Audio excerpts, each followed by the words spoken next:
Welcome to the Success with Jewelry podcast, where we invite you inside our conversations about business success and marketing for jewelry designers and entrepreneurs. We're Laryssa and Liz, jewelry marketing experts with a combined 16 years of experience in jewelry marketing and proven track records in helping jewelry brands meet their goals.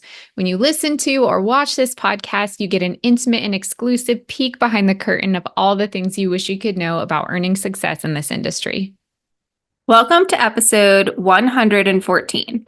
This week, we'll be chatting about Instagram in 2025. While we don't think it should be your full focus, it's an important piece of the marketing strategy. We'll share what's working on Instagram right now and how you can use it to grow your business and connect with your customers. In our bonus segment, we'll discuss which brands are doing it right and why. Hey, Laryssa, let's get into it. It's always the hottest topic. Everyone always wants to know. It's such a hot topic. Like, even I was on a Zoom earlier today and we were talking about trade shows, and it still came down to Instagram. That still was a topic that was a part of it. So It's something that's top of mind for a lot of people. Yeah. And I have thoughts. I'm sure you have thoughts. We're excited to share them today. I'm excited to hear your thoughts, because I think that when last week when we were talking about doing this outline, you were kind of like, I don't know what's going on with Instagram. So I'm excited to hear what you think. Yeah, in 1 week, I suddenly have a lot of thoughts. Everyone was so checked out, though, talking to designers. People took breaks. People weren't here. I don't know. People checked out, and that's okay. For sure. But we're back.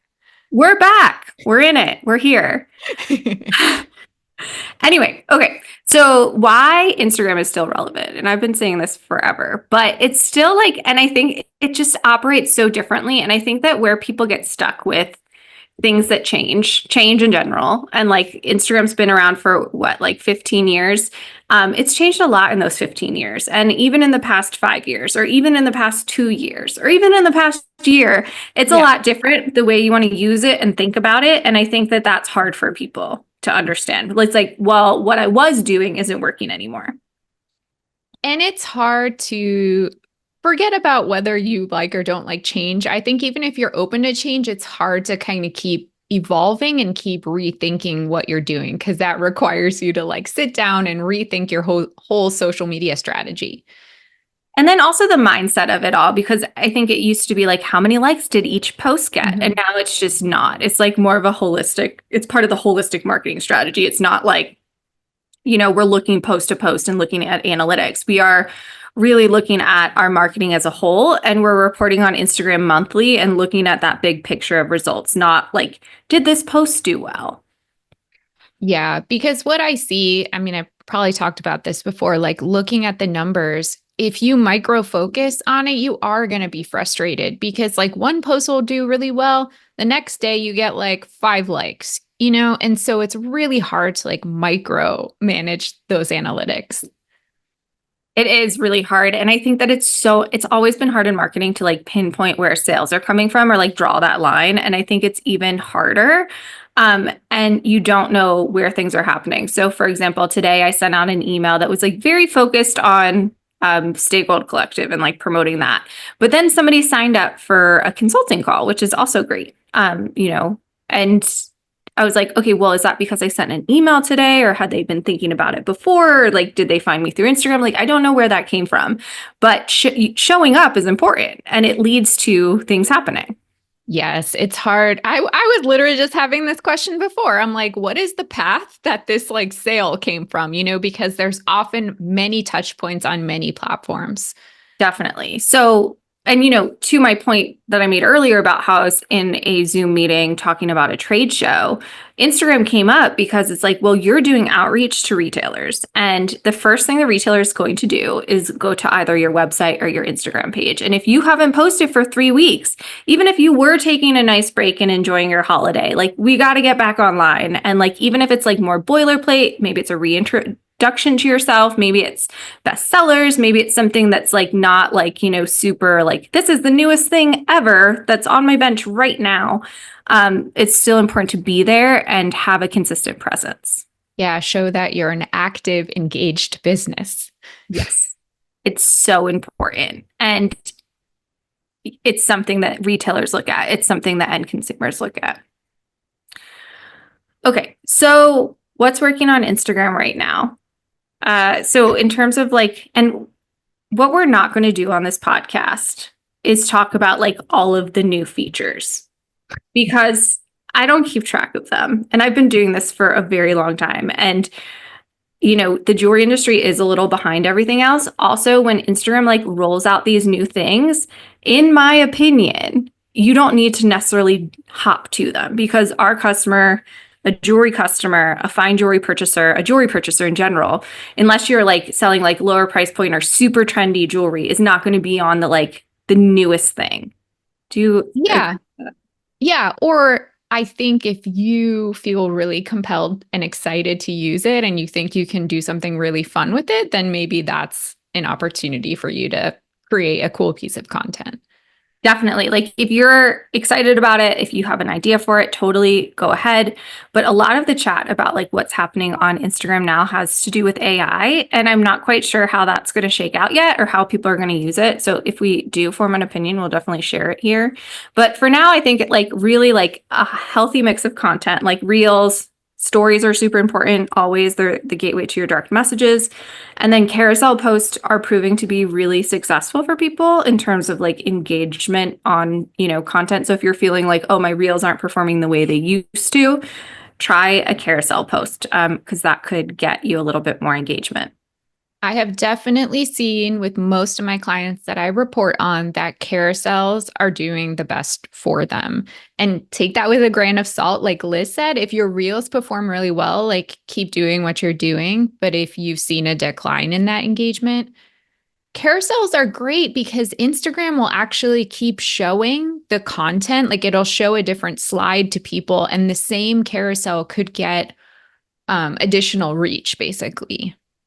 Yes, and like a nice mix of content on a carousel, like behind the scenes is really something too that's working in terms. I think I jumped ahead of myself in this outline, but behind the scenes content is what seems to be performing really, really well. And I experimented with that on my own page, and I never have behind the scenes content to post really. And I shared some from designers, and those posts performed really well. So I think that that's something to think about mixing into your content because it really does drive engagement. It builds trust. It kind of helps, when you're thinking about like a customer feeling great about buying something at a price, seeing all the work that goes into something can really like build that, feeling of like, I am getting a great value. Like, look at all this work that went into this thing. So it helps from a lot of different angles. And it's just something that people really engage with. Yeah, a lot of people aren't going to love this, but I find the posts that do really well are when your face is shown. It's so true. I They mean, always do the best. Mhm. Yep. If I put, and a lot of times I'm working with designers who will not put their face on camera unless I really push them. And it's just sometimes you just get to a point where it's like, okay, well, we're not going to do this. But like their hands at the bench always does well. Like if I can get them to do a voiceover, that's really helpful. Or even just an old headshot, like an old one. It doesn't even have to be a fresh headshot. But that always performs really well too. Yeah, if you've had like a period of low performing posts and you want to get like a boost of good feelings, put a picture of yourself on Instagram. Totally. Totally. I think that, so, a lot of times I'm talking to designers about like what they have the capacity for, like what they can actually like make work in their schedule, like how can they make this work showing up consistently? And it is planning, but the consistency is what's going to pay off. Even if it feels like, okay, well, all the posts I'm doing are getting low engagement, like if you stick with it and you're consistent in your feed, and then you start aligning your stories, and then you start mixing up your content and doing some like reels and some maybe a live video, and then maybe some cool carousel posts with behind the scenes. Like if you start mixing that stuff in and you're super consistent with all of this, you will see an increase in your engagement. I love that. And I believe it too. Yeah. And, I think that we've had this conversation before where it's like we're sick of talking about the algorithm, but to like the algorithm appreciates consistency. They also appreciate user interaction. That's not necessarily likes, that's definitely comments. I think I said this last year many times before, but the DMs are a really important piece of the puzzle. You want to make sure people feel like you're talking to them directly, even if that means like you're doing the outreaching and you're like saying like, hey, like, I just made this thing I wanted to show you, or even like outside of sales, like, hey, happy new year, or responding to their stories and saying like, oh, I have a dog too. Here's my dog, or whatever it is. Yeah, and that they feel comfortable to engage back with you. I think people can be intimidated sometimes. Mhm.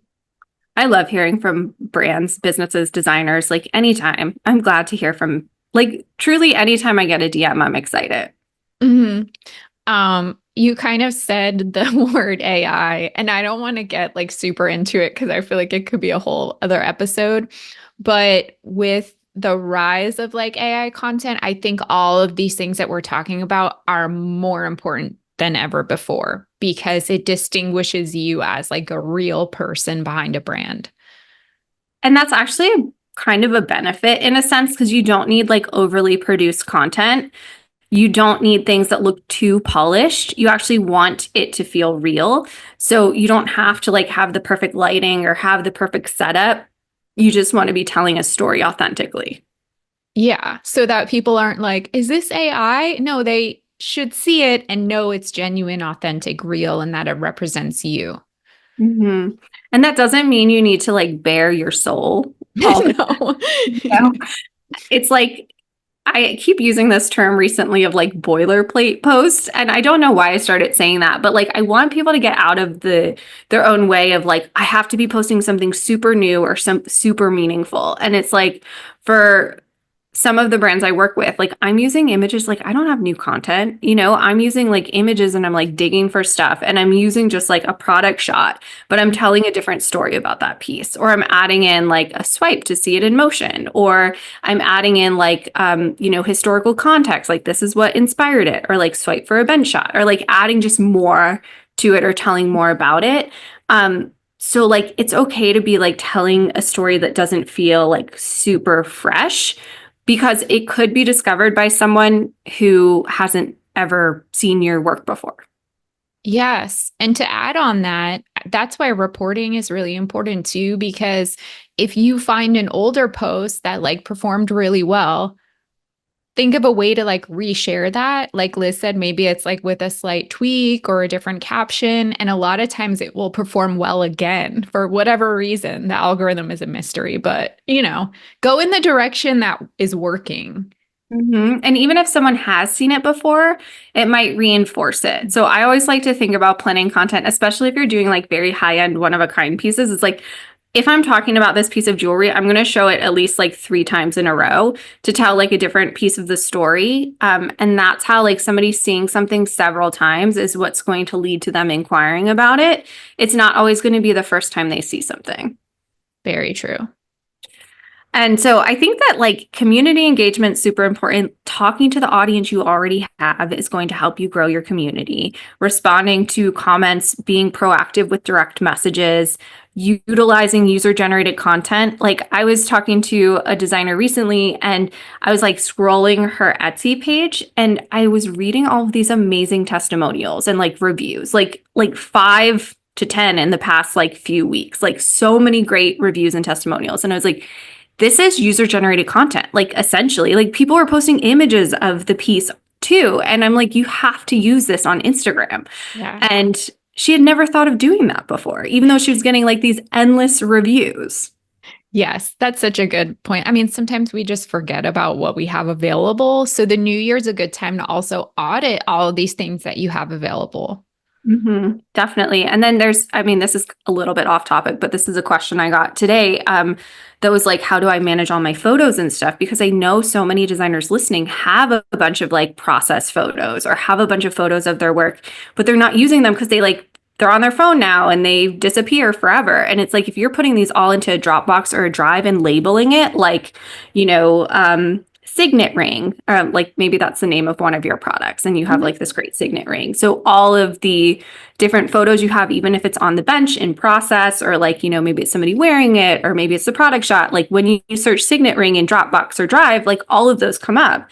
So if you're doing an email about your signet ring, you can search for it and find all of the great content, and then you can take that content and plan it out on social media.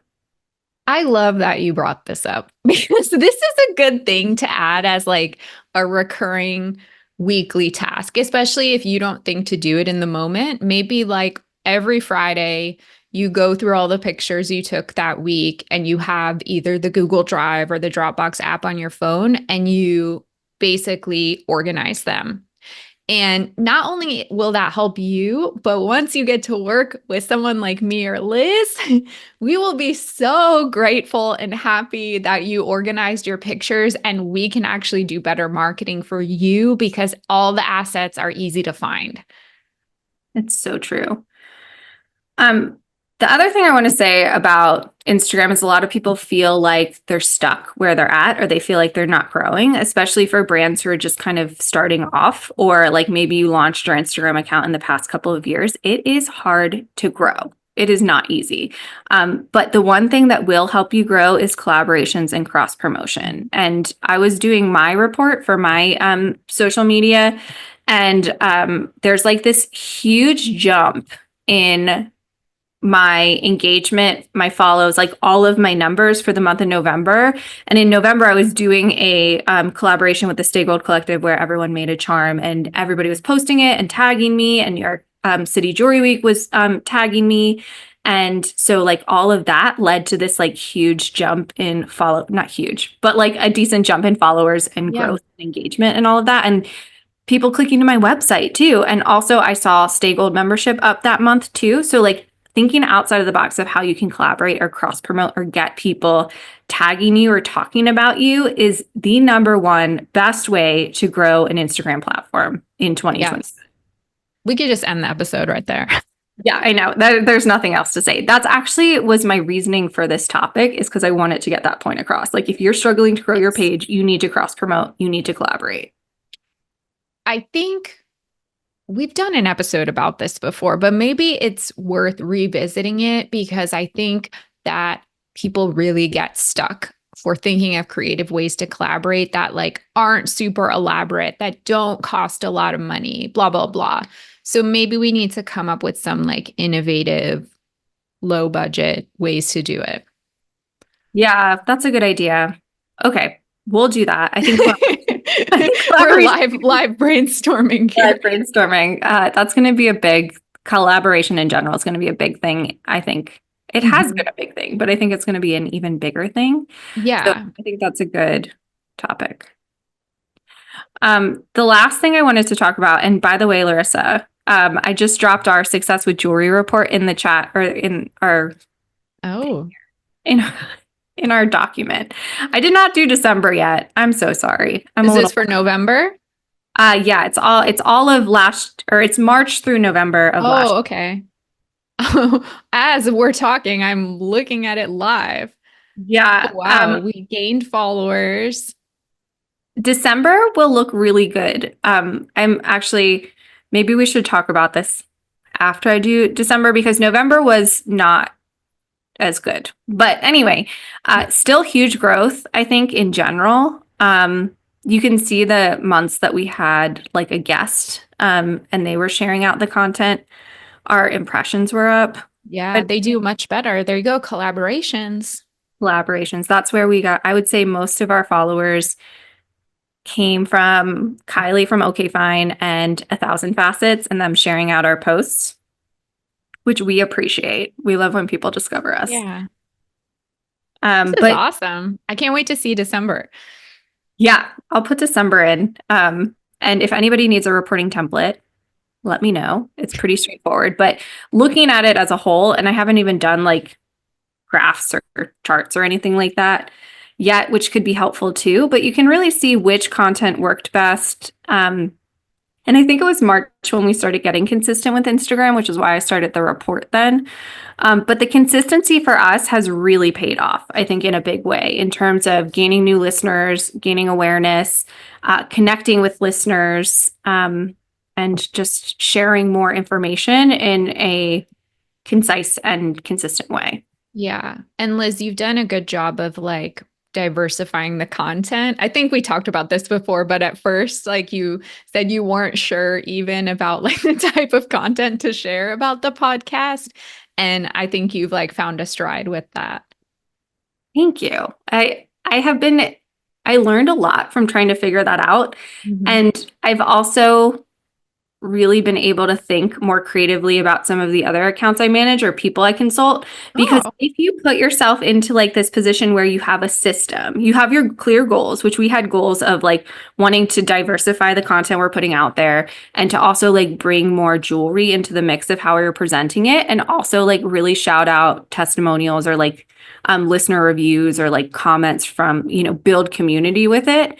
Um, it really helped me build this like this is our formula and this is what we stick with. And before it felt like, oh my gosh, I have to do this content. I don't want to do it like last minute or like just skipping it, to be honest. But yeah. now I'm like, okay, I know what I'm doing. I do it on Mondays and it's ready for the week.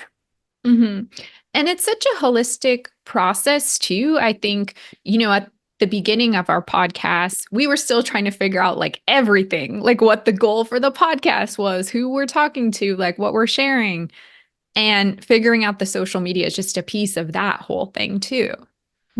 So, and we work really together on this too, because Laryssa sends out the emails or she writes the email. And as soon as the email's done, I pull from the email for like hey, this is our post this week post for social media. And then from there, I like take the episode and I transcribe it and I get a great quote and then I clip the audio. And like, it's just this whole like streamlined process that like every time it's the same. And having that like system in place just makes it Mhm. so much easier.